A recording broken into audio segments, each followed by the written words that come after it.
En Clave de Derechos, un podcast para repensar las prácticas del INTA desde la interculturalidad. Una serie de la Red de Abordaje Institucional con Pueblos Indígenas del INTA, en la que compartimos recursos y herramientas que nos permitan pensar actividades de extensión e investigación con perspectiva intercultural. Hola, ¿cómo están? En nuestros primeros programas te proponemos hablar sobre la consulta y participación de los pueblos indígenas en la implementación de cualquier acción o política pública que se lleve a cabo en los territorios. Este derecho está ratificado internacionalmente por una norma denominada Convenio 169.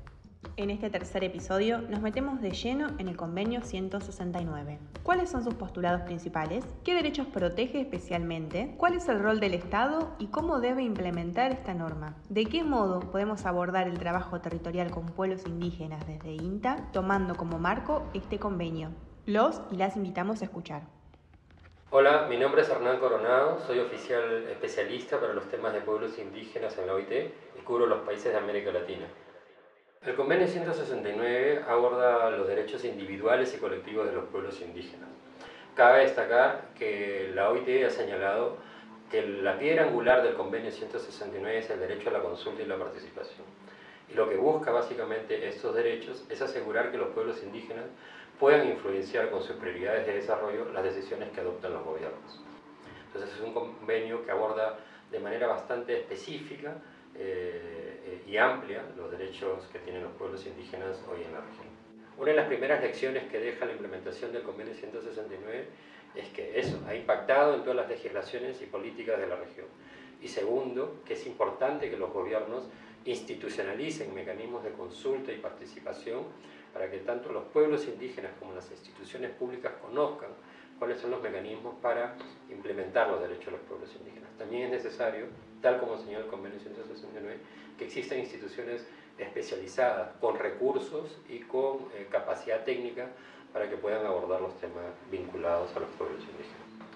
Es importante que los funcionarios del INTA conozcan el contenido del Convenio 169, no solamente porque contiene obligaciones jurídicas, sino también porque el convenio debe ser leído como un instrumento de gestión pública. Estás escuchando En Clave de Derechos, un podcast de la Red de Abordaje Institucional con Pueblos Indígenas de INTA. Buenas, mi nombre es Nina Jaramillos, hablo del Observatorio Regional de Derechos Humanos y Pueblos Indígenas.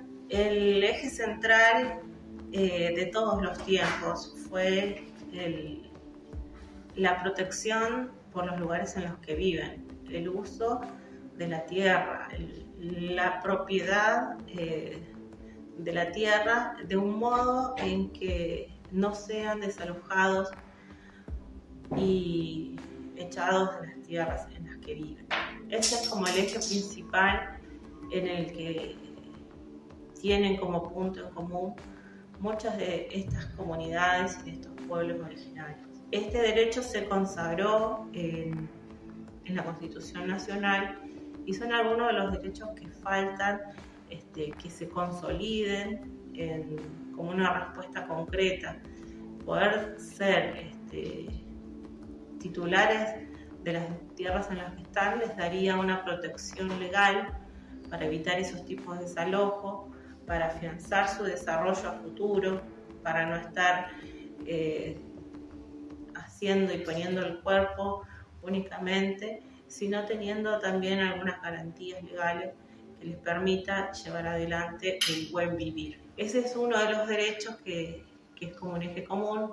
Y el otro eje es el de la participación y la consulta.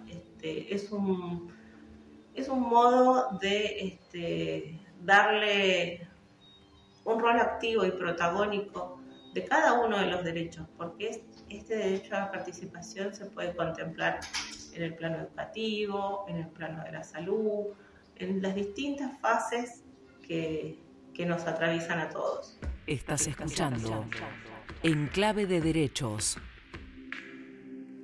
Hola a todos y a todas, soy Luz Vallejos, antropóloga social, trabajadora territorial de INTA en la Unidad Operativa Pro Huerta de la provincia del Chaco, en Villa Río Bermejito. Desde hace más de 9 años trabajo junto a comunidades del pueblo Com de Villa Río Bermejito y El Espinillo. Mi trabajo consiste en acompañar socioorganizativamente a organizaciones locales de base y asociaciones comunitarias, campesinas e indígenas en el camino de pensar y diseñar estrategias para un mejor vivir comunitario. En el eje 3 les invitamos a reflexionar sobre cuáles son los mecanismos para la participación y la consulta, repasando algunas ideas importantes presentes en el Convenio 169 y en la Declaración Universal sobre los Derechos de los Pueblos Indígenas, dos herramientas fundamentales para pensar nuestra práctica dentro de la institución.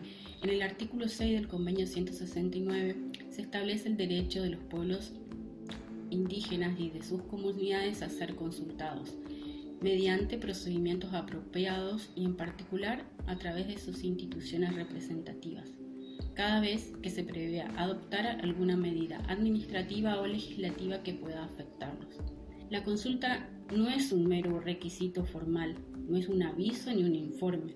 La consulta previa, libre e informada es un derecho fundamental de los pueblos indígenas y se transforma en un verdadero instrumento de participación y diálogo entre el Estado y los pueblos, donde el Estado deberá garantizar y hacer todos los esfuerzos por llegar a un acuerdo o al consentimiento explícito de las comunidades. El proceso colonial de desposesión y de territorialización que han sufrido los pueblos indígenas históricamente ha generado consecuentemente procesos de homogeneización e invisibilización. Es por eso que el primer gran desafío que tenemos como institución es aceptar la preexistencia y las implicaciones concretas que tiene ese reconocimiento constitucional.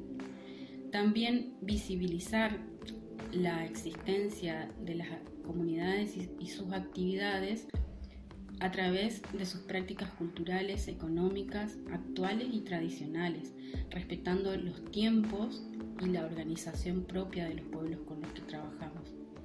Si bien sabemos que hay un reconocimiento de la necesidad de identificar y diferenciar actores, esto es un desafío que todavía tenemos la mayoría de los trabajadores y trabajadoras de INTA, ya que no contamos con medidas específicas institucionales para el trabajo junto a pueblos indígenas.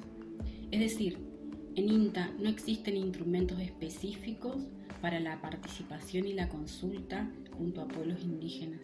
Los procesos de audiencia pública, de diagnóstico participativo o de reuniones informativas no son procesos de consultas adecuados en los términos del Convenio 169. La forma de consultar a los pueblos dependerá de las circunstancias. Para que sean apropiadas, deberán ajustarse a las exigencias propias de cada situación y la vida y convivencia junto a cada pueblo y comunidad con la que trabajamos. Llegamos al final del tercer episodio de Enclave de Derechos, un podcast que nos invita a repensar las actividades de extensión e investigación de INTA con una perspectiva intercultural.